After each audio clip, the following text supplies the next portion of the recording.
Well, he's an enigma through Mary's eyes. There's a bit of an archetype of this figure in a castle who's menacing. Whether it's Beauty and the Beast or Jane Eyre. So we don't meet him for a while. And when we do, it's an intimidating experience for her. And through Mary's eyes, I think there's something rather monstrous about him. And she's right, I think there is. He's a man in grief. It's about the death of his wife, and I think he's allowed his grief to become a horrible sort of negative force, not only in destroying himself, but in destroying anybody who's close to him. His environment, not just the garden, but the house and his son. And I think the people who are working around him as well, I think are all damaged, because I think that kind of self-consuming grief is terribly narcissistic. The oppositions are set up between just how dark and heavy the whole thing is against how hopeful and optimistic and colourful it's all going to be.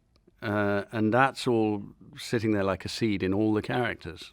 And I think it's, in terms of the short span of time in which we've got to tell the story in a feature film, it's where is that revealed? Where is it hinted at? How much are we allowed to see the little sparks of hope as we go? How early on do we hope? And because I think the optimism of this story is explosive, and I think that's one of the reasons why it's so enduring.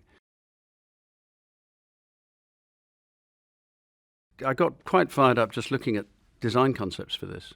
I didn't expect the castle to be quite so creepy. I didn't expect the images of the garden that I've seen to be quite so magical and sumptuous. And so I got quite excited about seeing that. It's going to go from that to that. But also the creepy stuff is beautiful. It's an idea that this was once beautiful in the past. This isn't the Addams Family. It's not it's not just a ghastly, cobwebby, sort of tomb-like place. It's become that, but you can see that there was once a lot of joy, and that we're seeing this kind of dusty, faded version of what was once a joyful life. That's something that's been lost. You ask anybody, it's never anything but a joy to work with Julie, and this isn't the first time for me. What have we done? 2 Mamma Mias, Mary Poppins. We haven't actually had the experience of working together before. We've often been in separate scenes in the same film, so this is the first time we've actually been joined at the hip for a number of scenes, and it has been an absolute delight to really get to know somebody better who I've actually known a little bit for more than a decade. I find Dixie, Amir and Eden astonishing. From rehearsals onwards, it's actually quite chastening. You come in there thinking you're the elder statesman and the old pro, and realizing you've got a thing or two to learn. Technically, they're extraordinary. They are indefatigable. They're always word perfect.